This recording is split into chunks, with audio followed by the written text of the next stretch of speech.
Assalamualaikum warahmatullahi wabarakatuh. Kerabat semuanya dan sahabat Ruhama Al Fajar Channel serta Neno for the Future ya. Jangan lupa sebelum ini jangan tarik nafas tapi langsung subscribe ya. Itu dulu nanti karena kita mau bikin gala ngaji gala ya. Aku baca dengan makna dan kita sampai di surah Ar-Ra'aita. Iya, Al-Ma'un. Al-Ma'un, Ar-Ra'aita alladzi yukadzibu bid-din. Mantap ini. Masya Allah, mantap ya. Kita langsung aja Ustadz. Siap. Silakan Ustadz. A'udzu billahi minasyaitonir rajim.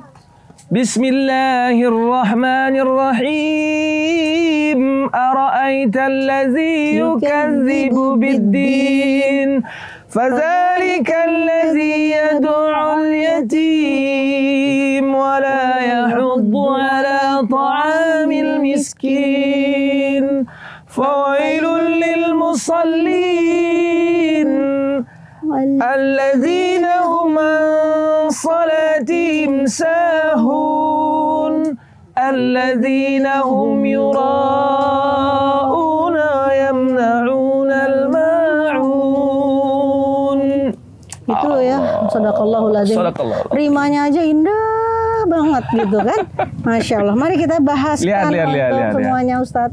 Ini camkan baik-baik kawan. Perlu saya bahasakan begitu karena lihat.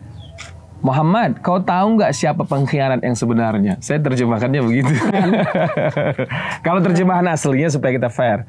Engkau tahu tidak siapa yang mendustakan agama. Kalau Salman Al-Farisi, hasil pembelajaran dari guru-guru saya berani menerjemahkannya. Salman, ente tahu nggak pengkhianat agama itu siapa? Soalnya kalau dibilang pendusta agama, semua orang nggak ada yang ngaku. Siapa itu? Lihat. Fadzalikal ladzi yad'ul yatim wa la yahuddu 'ala ta'amil miskin. Merekalah yang menyia-nyiakan yatim dan tak mau sekedar memotivasi agar memberi makan saja kepada orang miskin. Jadi orang pelit, pengkhianat. Allah. Kemarin soalnya aku baru ngobrol-ngobrol Ustaz. Jadi kita ngobrol. Ini ada juga sesi ininya nih, sesi rumor. Jadi lagi ngobrol-ngobrol sama orang-orang terkenal, bukan seleb ya, ngobrol sama orang-orang. Ternyata kita kagum kan, ada orang kaya banget. Tapi 2, 3, 4, 5 bersaksi. Pelit kan gitu. Ya udah. Waduh. Jadi itu termasuk pengkhianat agama. Kalau versi ini ayat ini kan gitu ya. Pendusta Jadi agama. pendusta agama, pengkhianat agama. Tak mau peduli dengan yatim, sekedar memotivasi memberi makan ke miskin. Memotivasi aja nggak mau dia. Memotivasi itu gimana Ustadz? Oh ya, ayo dong kasih orang makan. Mengucapkan itu saja dia alergi, apalagi memberinya. Tapi jangan sampai di wilayah memotivasi aja. Maksudnya ayat ini kau memang harus jadi pelakunya. Biasanya Ustadz punya ini nih. Kalau di setiap surah yang kita bahas, tiba-tiba Ustadz itu punya satu punch, cuar gitu. Ini punchnya apa nih? Aku lagi nungguin nih. Punchnya apa nih? Di ayat selanjutnya Bunda. Ya. Tadi di Al-Kautsar kita cerita salat dan berkorban. Episode lalu. Episode lalu kita bercerita salat dan berkorban. Di ayat ini di surah ini tegasin lagi. Kalau kau nggak mau berbagi, kau pengkhianat kan gitu ya. Bukan sekedar kau Al-Kautsar. Hatta engkau salat. Iya. Tapi hatta engkau berkorban maksudnya menyembelih kurban, iya kan? Iya. Karena ansihnya gitu kan. Tapi kalau lu kagak mau ngasih makan orang miskin dan anak yatim, lu masih tetap sama aja. Ini ya, fawailul lil musallin. Ini ngeri aku. Neraka orang yang sholat kita gitu aja udah. Ini pernah soalnya ya dari keluarga saya itu bilang, loh kok begitu sih? Kalau orang sholat kok dicelakain, celakalah orang yang sholat gitu. Tapi lihat ayat sesudahnya. Alladzina hum an salatihim sahun. Kalau di episode sebelumnya kebahagiaan Kautsar itu dengan sholat, di sini diingatkan kalau kau sholatnya juga main-main, kau celaka. Nah itu dia. Sahun, main-main. Sahun tuh main-main ya? Main-main. Kalau terjemahan aslinya lalai. Dia menggampangkan sholat, dia nyepelein sholat. Jadi dia sholat biasa aja. Dia nggak, kalau kita memproduksi sesuatu, kita kameranya harus begini, lightingnya harus begini, ininya harus begini. Kita mengarrangemen musik, kayaknya kunci ini lebih smooth deh. Kayaknya kalau ininya seserius begini. Itu. Tapi kalau sholat udah gitu tempatnya juga asal-asalan, dia nggak yakin tuh, dianya gitu. pun nggak punya persiapan, pembacaan ayatnya juga mengada-ngada, takbirnya juga takbir malas-malasan. Maka nanti di ayat lain kan kita temui mereka sholat kusala, malas-malasan. Jadi kalau begitu Ustaz, yang sebaiknya tuh bagaimana tuh Ustaz supaya enggak jadi yang disebut sini celaka. Jadi gimana tuh? Simpelnya karena kita nggak mau bertele-tele, mahalkan sholatmu. Gimana itu mahalkan sholat gimana? Jangan pakai bahasanya ini melankolik, pakai bahasa pragmatis gimana? Ya udah oke. Pelajari satu demi satu standar sholat itu baik-baik. Tak berdirinya bagaimana? Takbirnya bagaimana? Bacaan Al-Fatihahnya bagaimana? Bacaan surahnya bagaimana? Rukukmu seperti apa? Sujudmu seperti apa? Itu tentang ritualnya. Supaya tidak fawailul musallin, kau harus qad aflahal mu'minuna alladzina hum fi salatihim khasyi'. Kau harus khasyi', bukan sekedar kau tunggingkan saja, bahasa saya agak kasar dulu, bukan sekedar kau taruh aja kepalamu di tanah, tidak. Tapi rukukkanlah badanmu, sujudkanlah kepadamu dengan rasa yang luar biasa. Karena kalau cuma badannya aja, jiwanya enggak, jadi sambil sholat jiwanya pikirannya melayang-layang. Itu juga merupakan hal yang sering kali. Maksudnya sehebat apapun seseorang, sampai kan ada perlombaan Rasulullah SAW, siapa yang sholatnya khusyuk, paling khusyuk. Kata Sayyidina Ali Karamallahu aja, dia bilang, aku mengingat hadiahmu ya Rasulullah, persis saat udah hampir selesai.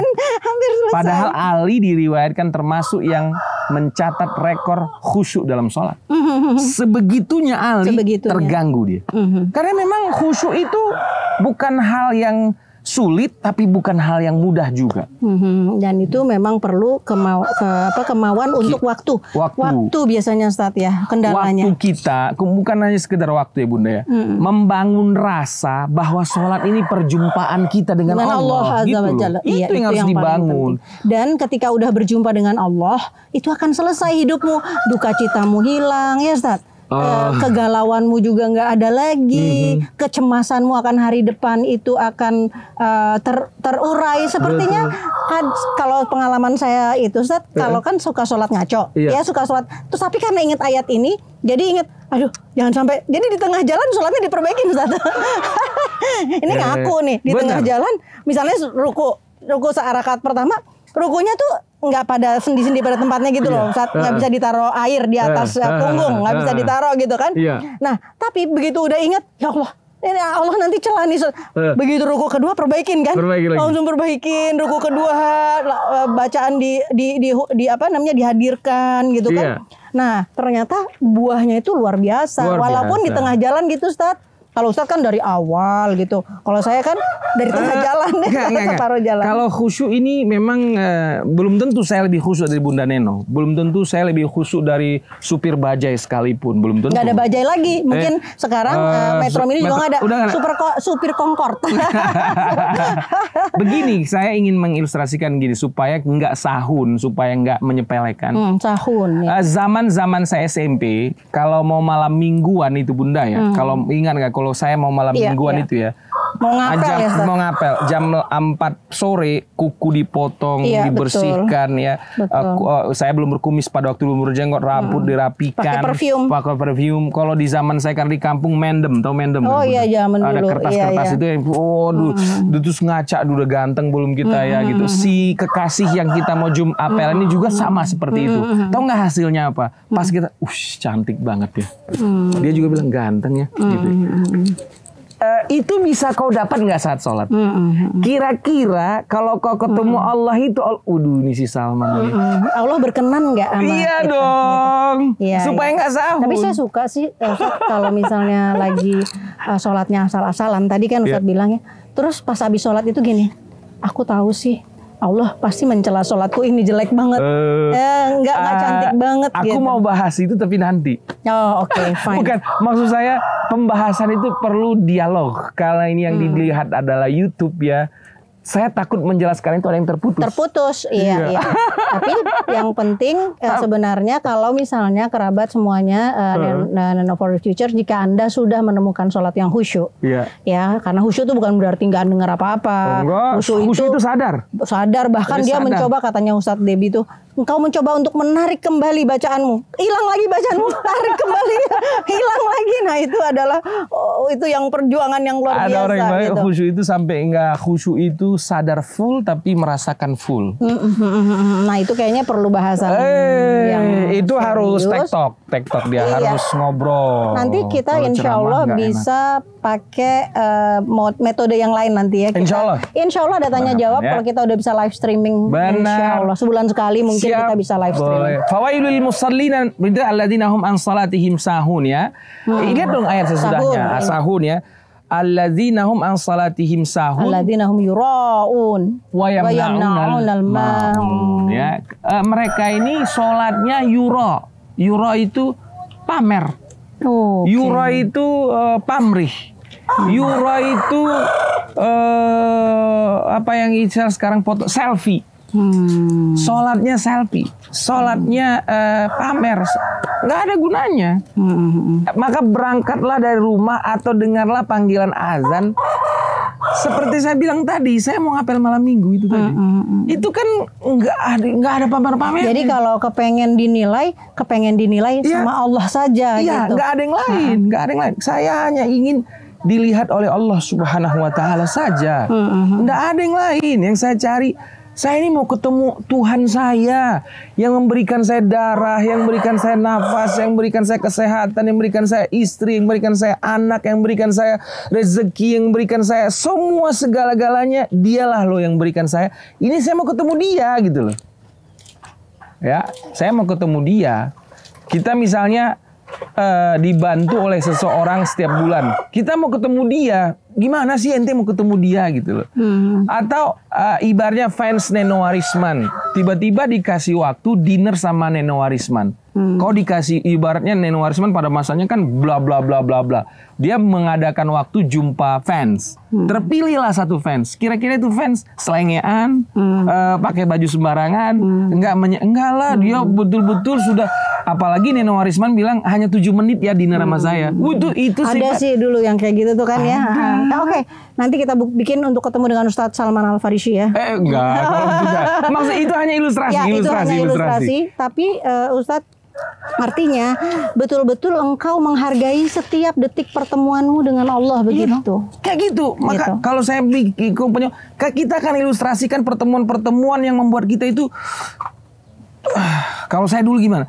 Ketika saya mau ketemu yang memberikan saya beasiswa ke Mekah, waduh, itu persiapannya bujuk luar biasa. Hati itu udah terpaut seminggu, sepekan sebelumnya udah mikirin pemilihan terus, kata ya yang tepat supaya beasiswa itu keluar. Udah saya pikirkan itu. Ya Masya Allah, berarti kita kan juga punya permohonan-permohonan sama Allah. Itu kita pikirin tuh bahwa kita akan ketemu dengan yang akan memberikan itu. Ya Allah, berikan saya mantu yang gitu kan ya. Itu kan misalnya bunda begitu kan. Saya pengen punya mantu yang hafal Quran gitu kan. Banyak di rumah. Itu ilustrasi pertemuannya sehingga engkau tidak sahun, tidak yuraun. Wayamnaunal ma'un. Balik lagi ke ayat pertama, kedua, ketiga. Kalau kau pelit celaka. Kenapa sih Ustadz dari sini kok abis ngomong-ngomong gini Allah balik lagi ke situ? Pelit ya makanya. Karena Allah nggak suka orang pelit. Allah nggak suka orang pelit, Ustadz.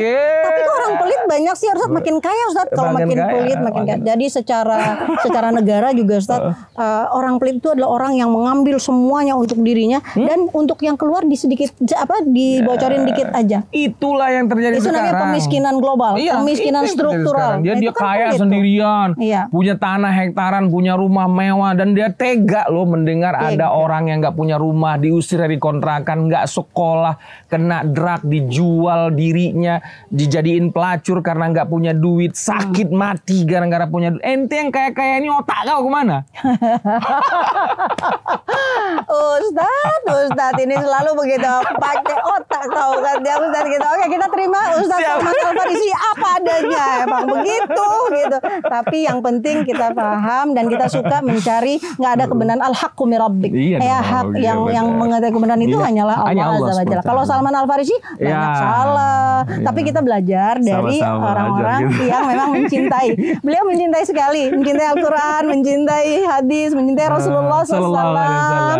Dekat-dekat ke Ruhama Al-Fajr ya. Ya, ini kita lagi rayu-rayu Bunda buat kita cerita Nabi di YouTube, cerita hadis. Jangan cerita Al-Qur'an aja. Iya, jangan cerita mudah-mudahan Al-Qur'an Bunda aja. ada waktu lagi. Insyaallah, amin ya Allah. Ini sudah episode ke 13 ya. 13 kan? Kita berjumpa lagi insyaallah Ustaz ya, sehat. Doakan Ustaz Salman sehat, doakan saya juga sehat di episode berikutnya. Episode 14. Assalamualaikum warahmatullahi wabarakatuh. Jangan lupa subscribe. Siap.